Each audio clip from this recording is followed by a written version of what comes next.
Halo's largest animation contest has returned with the theme, The Outbreak. Fire up your cameras and create a flood-based stop motion and enter it within the next month into this contest. In today's video, I've collated some expert advice from multiple different stop motion animators on this platform, and in this step-by-step tutorial, they're going to show you collectively how to create the best animations for this competition. Themes include lighting, frame rate, flood customs, run cycles, shooting effects, muzzle flashes, camera shakes, and so much more. This is the most comprehensive guide to stop motion animation for Halo that has ever existed, and I really do hope you enjoy. You can find timestamps to jump around in this video, and way past this competition actually finishing, this is still going to be a really great tutorial guide for anyone on the internet. Next week, I'll be sharing the prize list. Spoilers, it includes a lot of floodgates, and I've also tweaked the final submission date and judging dates just so we have a little bit longer. I wanted this tutorial to come out when there was a month left to go. A particular big thanks to SonicJohn117 for all his hard work, and without further ado, let's learn how to animate. Hello, I'm SonicJohn117, and I just want to give you some tips and tricks on things you might want to know when making your own stop motion. Okay, so I'm going to show you a trick that if you don't already know about this, it's going to blow your mind. If you go to any of your favourite stop motion content creators, maybe like SonicJohn117, if you just go on any one of their videos, you can use the less than and greater than symbols on your keyboard. By clicking those, you can actually go back or forwards every frame. That is so helpful because you can literally, for stop motion, see frame by frame what they've done. So if you ever want to look at a favourite content creator and see how did they do that flame effect, or how did they do that punch, or how did they do that, why does that look so good? Just watch it frame by frame. Literally go through and see exactly what they did. When you're setting up your stop motion scene, sticky tack is your friend. Use that to stick down any of your sets, so whether it's your base plates that you're using or different parts of scenery, just to stick them down. Use it to stick down the stand that you're putting your phone on, if that's how you're animating your stop motion. It just keeps things from moving because you want everything nice and solid and not gonna knock it while you animate. When it comes to actually animating your stop motion, a lot of people find that they're getting flickering as a final result, and one of the main reasons that can cause that is if you have any settings on your phone set, or even your camera, set to automatic, the phone is going to be constantly trying to automatically adjust to the lighting levels, so the lighting might change and the camera thinks that it needs to adjust itself. So the best thing you can do is set as many settings as a stop motion app allows you to manual, and that means you have full control over all of the settings, and it's not going to change those settings mid-animation. Things tend to look more cinematic if you zoom in a bit on your phone or camera. Often when people are starting out, they'll place their phone or camera down and put it as close to the model as they can, when actually that creates a very wide angle looking image, and everything to the edges of the frame look quite distorted. If you move the camera back from the models and then zoom in, you get a much more cinematic looking image. If you are just using a phone to record all of your stop motions and you want to step your game up, you can get a lot better angles with your phone if you grab one of these. It's a phone mount for a tripod, and it allows you to pop the phone onto this mount, and that'll allow you to get a lot more different angles. So like you can have the phone on the tripod off the table and lower down, which creates a much more atmospheric shot where you're actually at eye level with the figures.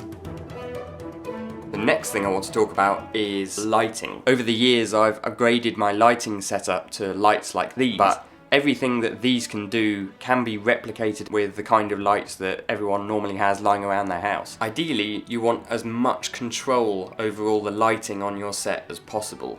So that does mean switching off all the ceiling lights in your room and just relying on lamps and things that you can find to move and adjust the light to where exactly you want. The most basic standard lighting setup is a 3-point light. That means that you've got a key light on one side, you've then got a fill light, and then you've got a backlight, which is just used to shine a bit of light on the back of everything and just give it a little bit of a highlight on like shoulders and the backs of heads, and that really makes things stand out from the background. That kind of lighting setup is what's used to make a really clean looking setup like this, but if you want to make something look a lot more dramatic, then you can definitely dispense with the 3 light setup and either drop down to just 2 lights or sometimes even a 1 light setup, which will make a lot of shadows, and play around with using some tracing paper to diffuse the light or not. If you don't use the tracing paper, it's going to be really harsh shadows,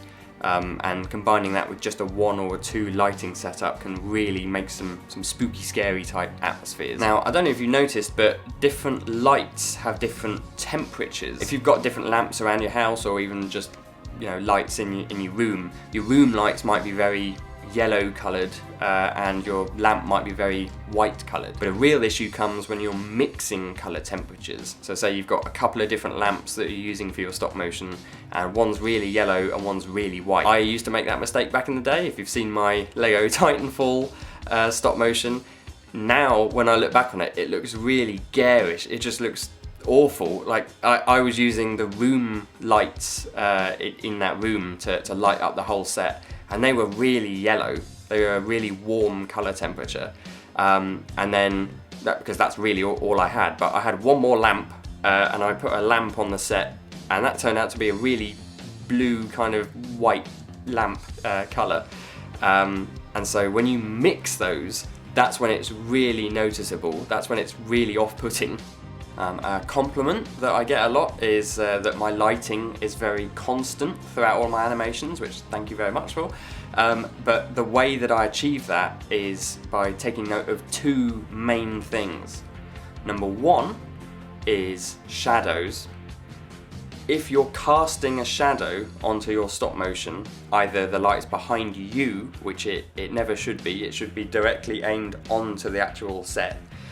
Then if you're moving around, then you can literally see here that shadows are being cast onto the model. So the tendency people have is to animate right here, and then if you've got a phone or whatever that you're using to take it, you're taking the picture here, but you're still casting a shadow from all the lights that you've got around. A tip that a lot of people give is if you're animating with a phone set up right close to the models, then you can plug in a headphone set, and the volume button on your headphones will trigger the camera. So that not only means that the camera is going to be nice and steady, because you're not jostling it every time you're touching the camera and causing shake, but it also means that you can stay far back, a lot further than you would be, and you're suddenly not casting any shadows on the models. The second major reason that causes flickering in animations is the refresh rate of people's lights,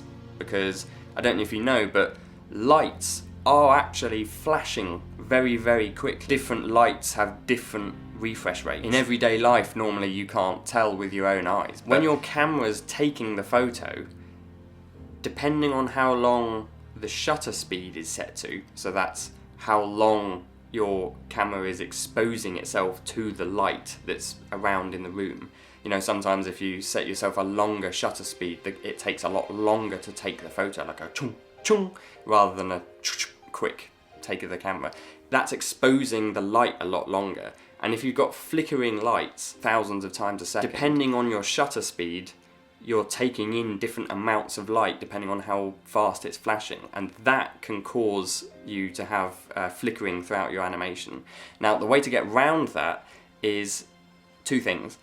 Either you change the light. If you find that you're just getting problems with a light, it might be your room light, it might just be like a lamp that you've grabbed, try changing a lamp. Try getting a different source of light from around your house. The other thing you can do, if you're stuck with that one source of light, try changing your shutter speed on your app or on your camera.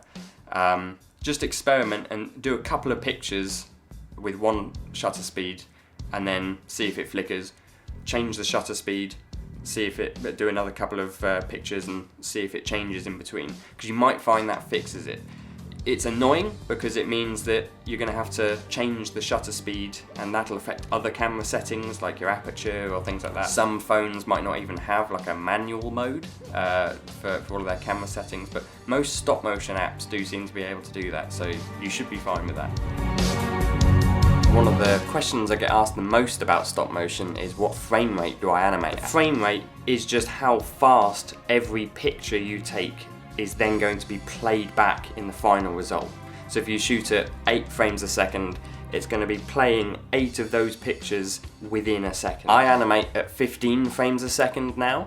I used to animate at 24 frames per second when I was first doing all of my tabletop ridge animations and things. And honestly, that's because I thought that film is shot at 24 frames a second. So I thought, well, that's how to make good, smooth animation. But don't do 24 frames a second. Yeah, I wouldn't recommend it because the figures are just the figures that we use are just too imprecise to make such tiny movements and make them look good at a smooth 24 frames per second. So honestly, I would recommend 12 or 15 frames a second. And the reason that I recommend either of those frame rates is because I think they offer the best smoothness versus achievability for actually doing all the animation, because the lower your frame rate, the choppier it's going to be, but the less work you have to do.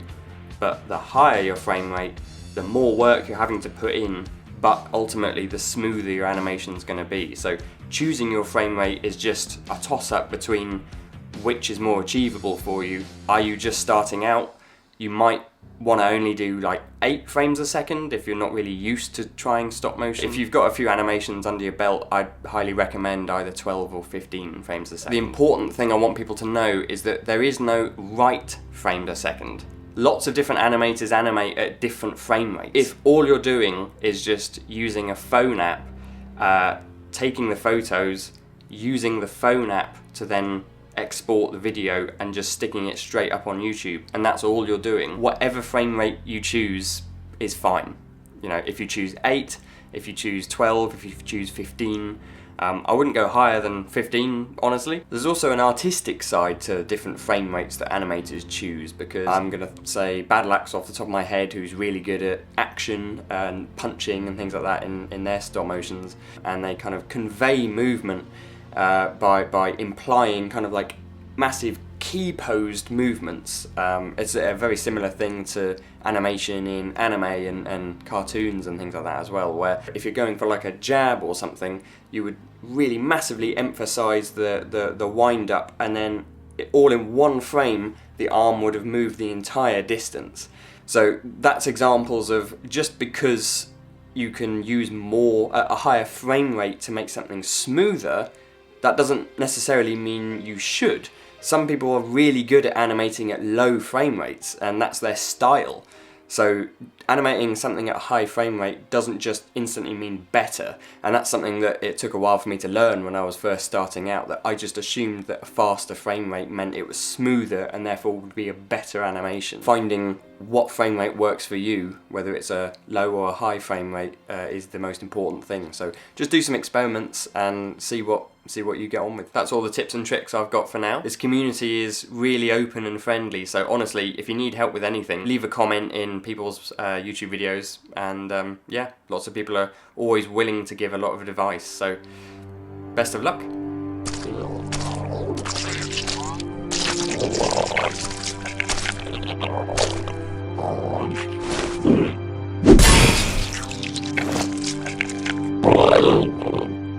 For making floods, I use a 3D pen that I got off of eBay. To make the biomass, you would use the pen and layer up the filament. You could also put fillers on the inside, but I didn't do that. This is a frame I made out of wire.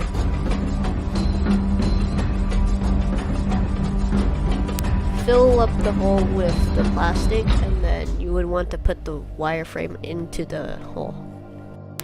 You have to do this process relatively quickly because the plastic will harden.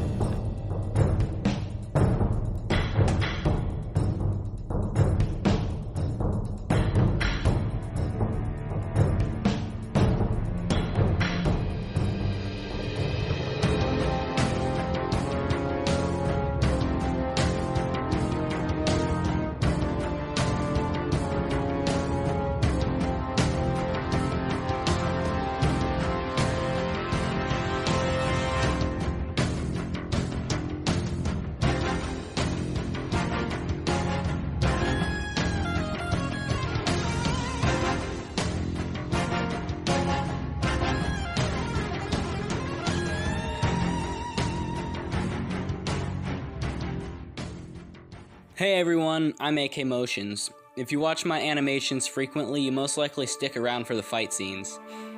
I've had a lot of comments as of recently asking me how I do stuff like this, whether it's my run cycle, how to make the character's punches seem more impactful, what I did to get so good at fight choreography in general. Honestly, my answer in text form might disappoint you because it's not necessarily a tutorial video.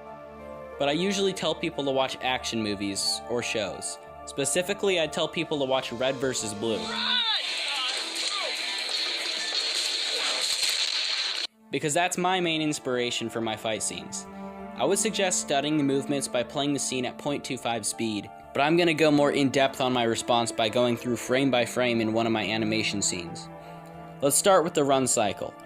When using Mega Construx, for most animators, it's no surprise that the legs can be a pain to deal with. In my experience of beginning stop-motion animation, I tried to avoid animating my characters running, because it looked stupid and I was terrible at it. If you look back at my old stop motions, you notice that the camera seemed to always be at a wide shot, even for the action sequences. You always saw the full body in motion. Now in one of my newer videos, you can see a wider variety of angles, close-ups, medium shots, bird's eye views. Based throughout my experiences, I can tell you that making a stop motion with only wide shots does not work for many reasons. If I told you that most of my newer stop motion videos, you could only really ever see the character's feet in a kick motion or in a fall motion, because of the beauty of the medium shot. In a medium shot, you hardly ever see below the waist. Let me show you how my run cycle looks from a medium shot. Great, right? Here's that run cycle from a wide shot. Looks great, right? No. There's a valid reason to why you never see the feet of my characters while running or in combat, and now hopefully you understand. However, medium shots are so extremely helpful and can take away so much time off your hands, not having to worry about the leg placement. You will have long shot scenes in your videos, like it or not. Mostly these scenes would involve walking, which is easy, but I'll go over that in another video. We're focusing on the run cycle. You can't always hide behind a medium shot, because that would be boring and lazy. Any movie needs a variety of shots, and I'll go over those in a different video as well. But when dealing with a wide shot, you actually have to worry about the legs. Here's the clip. As you can see, not too bad. Mainly in a walk cycle, the foot would only move one stub forward at a time, maybe two. But in a run, the character moves more like 3 or 4. In this clip, it's hard to see, but one of the characters does move 3 stubs forward. I'll show you in a wide shot what a run cycle should look like. You might need some clay to keep them standing, but the important thing to take note of is the fact that the man's back went from straight standing to slightly bent forward. This will make a run cycle look more impacted, or faster, or cooler, or whatever. Anyways, the next thing to take note are the arms. If you go to the internet and just simply search for sprinting, you notice that the arm swinging back is not at a 90-degree angle, like the one swinging forward is. It's more of a 135-degree angle, which is a simple detail that actually makes a big difference. Let me show you what a run cycle looks like with both arms always at 90 degrees. And here's one without. Would you rather your run cycle look like this, or look like this? Another thing to take note is that the head stays at the same height. It's not gradually getting lower or higher, and trust me, sometimes that can't happen without you noticing. The main important thing to take notice is that when the front leg hits the stud, you have probably 2 to 3 of the easiest pictures to take, because all you're doing is moving the forward leg until it hits the max articulation, while bending the character's back leg forward. If you really wanted to make this run cycle look professional, you could make the characters lift up off the ground using the eraser tool, which wouldn't be that hard as long as you mark the stub row the feet are going to land on. If you look up sprinting once again, you'll probably see 2 poses the most, because they are definitely the most important for the build-up. This frame is taken right before his right leg swings forward and his left leg swings backwards. And this frame is taken at the max leverage he could build up before he has to spring back for his next step. These frames you cannot leave out. The run cycle is literally an endless cycle and should only take 8 or 9 frames to reach where you began again. The first frame is most likely this one. The next frame is going to be the halfway mark between the minimum and the maximum. And the next frame will be the maximum, using clay to keep the character on his heel. This frame also requires the character to move slightly ahead of the camera to get the sense of the character is moving forward significantly. Next frame should be his leg hitting the stud and preparing for his next windup. And then this boring looking picture will be when both arms are meeting each other while swinging forward and backwards. The leg should still be behind until the next frame, and the whole process starts all over again. If you didn't notice, I talked a lot about red versus blue in the beginning of this, because the one who animated it, Monty Ohm, was one of, if not the best fight choreographers. I haven't been able to find a single one I find cooler than his. He's like the George Lucas of animation. I hope you found this video helpful, and I hope to make more of this as time progresses. Let me know what tutorial you would like to see next, and I will see you soon. Well, hello ladies and gentlemen. So you wanna know how to make a firing effect? It's pretty easy.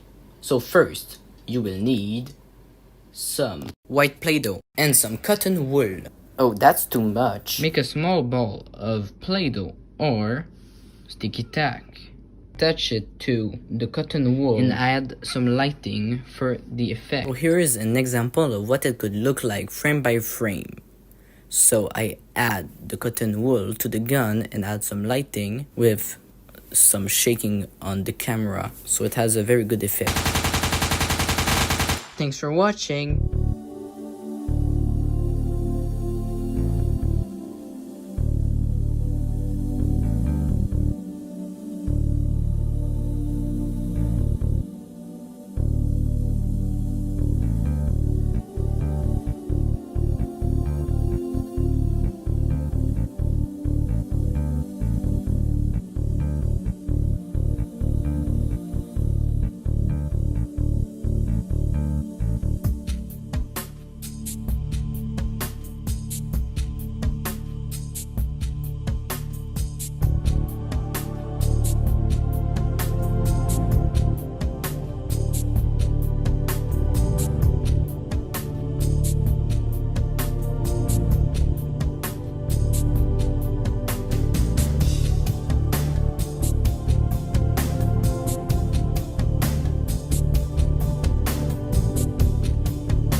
First, you're going to want to download a picture of a muzzle flash, preferably with a black background.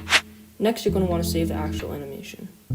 Open up CapCut and add the animation into the timeline. To add the muzzle flash, go down to the bottom and select this option called Overlay. Tap that and add the picture of the muzzle flash that you downloaded from earlier. Once it loads, feel free to drag it, rotate it to where you want it. And after you do that, you're going to want to go down to this menu where you see an option called Blend. Select either Dodge or Filter. And you should be good. Repeat this a few more times, add some sound effects, and it should look something like this. Alright, picture this. You're making a stop motion and your characters are shooting guns, but there's absolutely no impact. Well, today I'll be teaching you guys how to use camera shake properly with gunshots. Now, as you can see in my past stop motion, which was a pretty recent stop motion, the camera shake was a little wild. So today I'll be teaching you guys how to not have such a wild camera shake when you're animating your stop motion. Alright, so first of all, turn on onion skin and grid. These two options will be on the left side of the screen. Onion skin will allow you to see the last shot you took, and you can compare it to the shot you're about to take, so that way things don't end up looking choppy. Basically, it's an easy way of using easing in and easing out, which is a technique which a lot of us animators use, and that's the key word when animating: ease in and ease out. Now the grid, on the other hand, will help you to keep things that you're focusing on at the center of the screen. So, for example, we'll be focusing on the assault rifle that old boy Chief is holding. It's also very important since most people look at the center of the screen when watching a video. Alright, now for the most important part, the gunshots. So the practical part of gunshots will involve a light source. It could be a flashlight. I highly recommend a very small flashlight. You can also get these transparent cards which allow you to have the light source look orange, green, blue, any color you want. It works really well for gunshots. So when you're using the gun semi-auto, I better start scripting these videos. I'm not even kidding at this point. Do the establishing shot first, then do the shot with the orange lighting. Then the next shot will be you lifting the phone up, or the camera, whichever one you're using. And as you're lifting the camera up, make sure the character's gun is going up as well, to show some recoil and a little impact at the same time. And now, the final result.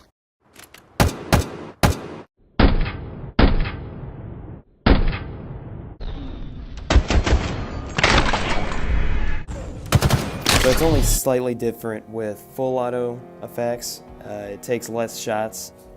Don't forget to move the camera slightly, not too much, just slightly.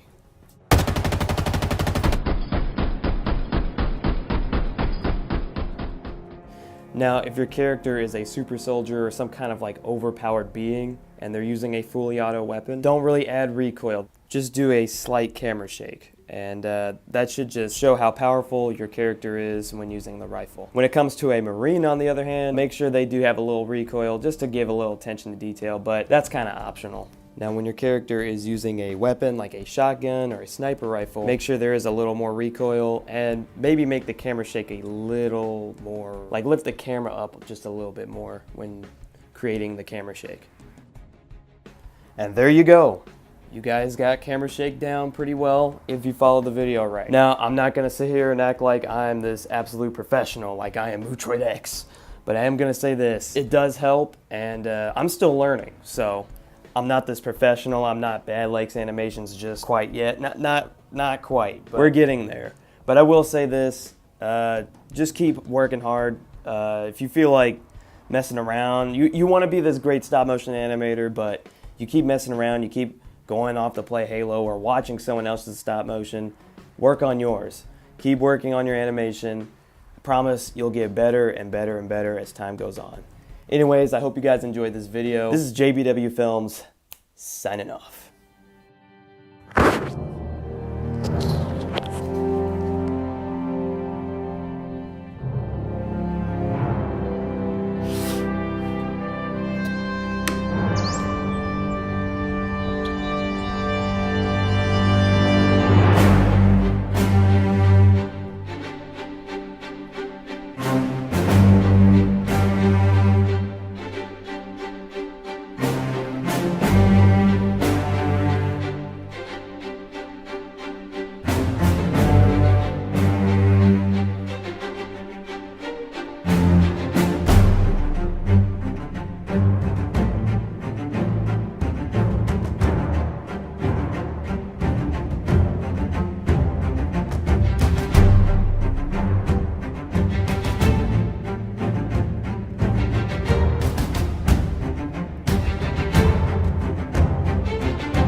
The most important thing by far is to have fun, guys. Like, the prizes are great, but this has always been about a collaborative community event, and I could not be happier to be sharing this with all of you guys. So fire up your cameras. You have exactly 1 month from today to submit your animations, and I hope this tutorial has been very useful to you. Final shout out to all who made this guide possible, and if you want to show support, please do go subscribe to them. I'll link them all down below. Good luck in the outbreak.